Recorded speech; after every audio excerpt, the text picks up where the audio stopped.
नमस्कार दोस्तों, स्वागत है आप सभी का। अक्सर हम दूसरे की खूबियों को देखकर अपनी खूबियों पर शक करने लगते हैं। हमें लगता है कि दू, दूसरों में हमसे ज़्यादा खूबियाँ हैं और हम इस दुनिया में बस ऐसे वैसे ही हैं।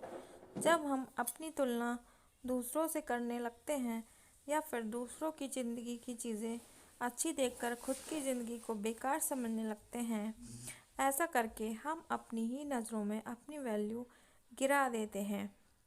जब हम ऐसा करते हैं तो हमारा कॉन्फिडेंस कम हो जाता है। हम खुद को एक नकारा और हारा हुआ इंसान समझने लगते हैं। हम ये सोचने लगते हैं कि हम अपनी ही ज़िंदगी में बेकार की ही चीज़ें कर रहे हैं और जो दूसरे कर रहे हैं वही सही है। आज की मोटिवेशनल स्टोरी हमको सिखाएगी कि इस दुनिया में सबकी कुछ न कुछ वैल्यू है। ना ही किसी की ज़िंदगी बेकार है और ना ही कोई व्यक्ति। ये मोटिवेशनल कहानी हमें खुद की वैल्यू करना सिखाएगी। इस कहानी को पढ़कर हम अपनी इम्पोर्टेंस को बेहतर समझ पाएंगे।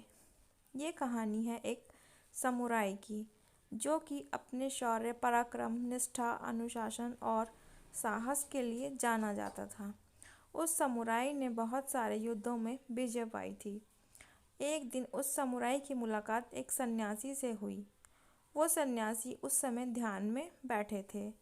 जब वो अपने ध्यान से उठे तो समुराई उनके पास गया और बोला कि अपनी जवानी में मैंने बहुत सारी लड़ाइयाँ जीती, बहुत लोगों की मदद भी की। जब भी मुझसे हो सका मैंने लोगों के लिए कुछ न कुछ अच्छा ही किया। लेकिन अब जब मेरी उम्र हो गई है तो मुझे अपने अंदर बहुत सी कमियां नज़र आती हैं। मैं खुद को छोटा समझने लगा हूँ। मैं जब दूसरों लोगों को देखता हूँ तो लगता है कि इनके सामने मैं कुछ हूँ ही नहीं। मैंने अब तक जो किया उसकी कोई वैल्यू ही नहीं है। दूसरों को देखकर मुझे लगता है कि मेरी खुद की कोई वैल्यू ही नहीं है। समुराई की बात सुनकर सन्यासी बोले कि तुम थोड़ा देर इंतज़ार करो, मुझसे मिलने और भी कई लोग आए हैं। मैं पहले उनकी समस्या सुन लेता हूँ, उसके बाद मैं तुम्हारी समस्या का समाधान देता हूँ। ऐसा कहकर वो चले गए। समुराई उनका इंतज़ार करता रहा और इंतज़ार करते करते दिन से रात हो गई। धीरे धीरे सब लोग भी चले गए। समुराई सन्यासी के पास गया और बोला कि क्या अब आपके पास मेरे लिए समय है? सन्यासी बोले कि तुम मेरे साथ चलो, मैं तुम्हें कुछ दिखाता हूँ। रात के अंधेरे में चांद की रोशनी में बाहर का माहौल एकदम शांत था। सब कुछ बड़ा मोहक लग रहा था। आसमान की तरफ इशारा करते हुए सन्यासी ने समुराई से कहा कि तुम चांद को देख रहे हो, वो कितना खूबसूरत है। वो सारी रात यूं ही अपनी चमक बिखेरता रहता है, लेकिन कल जब सुबह होगी और सूरज निकल जाएगा, सूरज की रोशनी इस चांद से भी ज़्यादा तेज होगी, जिसकी वजह से हम पेड़ों, पहाड़ों, पूरी प्रकृति को साफ साफ देख पाएंगे। और मेरा मानना है कि हमें इस चांद की ज़रूरत ही नहीं है, उसका अस्तित्व ही बेकार है। सूरज इससे कहीं ज़्यादा बेहतर है। चांद नहीं भी होगा तो हमें इससे ज़्यादा फर्क नहीं पड़ेगा। सन्यासी की बात सुनकर समुराई बीच में ही बोल पड़ा कि ये आप क्या कह रहे हैं? ऐसा नहीं है। चांद और सूरज बिल्कुल अलग अलग हैं। दोनों की अपनी अपनी वैल्यू अलग है। आप ऐसी तुलना नहीं कर सकते। सन्यासी बोले कि बस यही बात तो मैं तुम्हें भी समझनी है।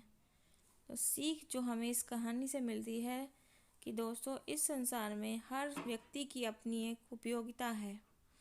हमारी नज़र में भले ही कोई व्यक्ति बेकार हो, निकम्मा हो, लेकिन किसी की ज़िंदगी या किसी काम में उस व्यक्ति की अपनी एक अलग उपयोगिता होती है।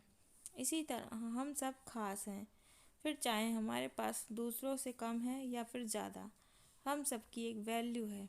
इस दुनिया में जिसकी वैल्यू नहीं होती वो ऊपर चला जाता है।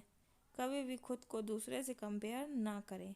आप जैसे हैं बेहतर हैं, और अगर आप में खुद में कुछ कमी नज़र आती है तो उसे सुधारें, लेकिन दूसरों की खूबियों को देखकर अपनी वैल्यू कम ना करें। धन्यवाद। आपका कीमती और बहुमूल्य समय देने के लिए दिल से आभार। हमेशा खुश रहिए। Please like and subscribe.